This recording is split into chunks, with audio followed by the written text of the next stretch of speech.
എനിക്ക് ആദ്യമായിട്ട് പറയാനുള്ളത്, സത്യത്തിൽ ഇന്നലെ സ്റ്റേറ്റ് ബാങ്ക് ഓഫ് ഇന്ത്യ ഒരു ഞെട്ടിപ്പിക്കുന്ന നീക്കമാണ് നടത്തിയിരിക്കുന്നത്. സുപ്രീം കോടതി അൺകോൺസ്റ്റിറ്റ്യൂഷണലാണ് എന്ന് വിധിച്ച ഇലക്ട്രൽ ബോണ്ട് വിഷയത്തിൽ കോടതിയുടെ വ്യക്തമായ ഉത്തരവുണ്ടായിരുന്നു. മാർച്ച് 6-ാം തീയതി, അതായത് നാളെ, ആരൊക്കെയാണ് ഏതൊക്കെ രാഷ്ട്രീയ പാർട്ടികൾക്കാണ് ഇലക്ട്രൽ ബോണ്ട് നൽകിയത് എന്നുള്ളത് കൃത്യമായ ഡീറ്റെയിൽസ് SBI വ്യക്തമാക്കണമെന്നുള്ളത്. ഇന്നലെ അവർ ജൂൺ 30-ാം തീയതി വരെ ആ വിവരം നൽകുന്നതിന് വേണ്ടി സമയം നീട്ടി ചോദിച്ചിരിക്കുകയാണ്. ജൂൺ 30 എന്ന് പറഞ്ഞാൽ ജൂൺ 16-ാം തീയതി കൂടിയാണ് ഈ ലോക്സഭയുടെ കാലാവധി തീരുന്നത്.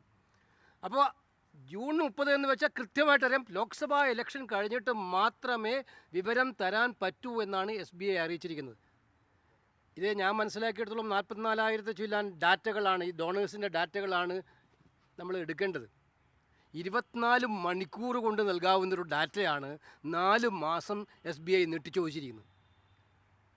ഞങ്ങൾ അന്ന് തന്നെ പറഞ്ഞതാണ്, ഇത് അഴിമതിയുടെ ഏറ്റവും വലിയ ഭൂകമ്പമായിരിക്കും വരാൻ വേണ്ടി പോകുന്നത്. ഈ ബോണ്ടുകൾ നൽകിയ ലിസ്റ്റ് പുറത്തു വന്നാൽ BJP നടത്തിയ വൻ അഴിമതിയുടെ ഏറ്റവും ഭീകരമായ ചിത്രമായിരിക്കും പുറത്തു വരാൻ പോകുന്നത്. സംശയം വേണ്ട. അവർ കാശ് വാങ്ങിച്ച് ഫേവർ ചെയ്തു കൊടുത്തതിൻ്റെ വ്യക്തമായ തെളിവുകളുടെ അടിസ്ഥാനത്തിലായിരിക്കും ആ വിവരങ്ങൾ പുറത്തു വരാൻ പോകുന്നത്. അത് സപ്രസ് ചെയ്യാൻ വേണ്ടി കേന്ദ്ര സർക്കാർ SBIയിൽ സ്വാധീനം ചെലുത്തിയിട്ടാണ് ഇപ്പോൾ SBI 4 മാസം 24 മണിക്കൂർ കൊണ്ട് നൽകേണ്ട ഡാറ്റ 4 മാസം നീട്ടിയിരിക്കുന്നത്. രാജ്യവ്യാപകമായി ഇതിനെതിരെ ശക്തമായിട്ടുള്ള പ്രക്ഷോഭവുമായി കോൺഗ്രസ് മുന്നോട്ട് വരും. കൊടുമഴിമതിക്കാരായിട്ടുള്ള BJPക്കാരെയും പ്രധാനമന്ത്രിയെയും സംരക്ഷിക്കാൻ വേണ്ടിയിട്ടാണ് SBIയെ കൊണ്ട് ഈ നടപടി സ്വീകരിച്ചിരിക്കുന്നത്. ഇതാണ് എനിക്ക് പറയാനുള്ള കാര്യം. ഇതിനെതിരായി രാജ്യവ്യാപകമായിട്ടുള്ള പ്രതിഷേധം. 30 കമ്പനികൾ ആ റെയ്ഡ് നടത്തിയിട്ട് സംഭാവന കൊടുത്തിട്ട് 333 കോടിയുടെ വിവരങ്ങൾ പുറത്തു വന്നതാണ് രാജ്യത്ത്. 30 കമ്പനികൾ റെയ്ഡ് നടത്തി, പിന്നീട് റെയ്ഡ് അവസാനിപ്പിച്ചു, നടപടി അവസാനിപ്പിച്ചു, അവരിൽ നിന്നെല്ലാം പൈസ വാങ്ങിച്ചു.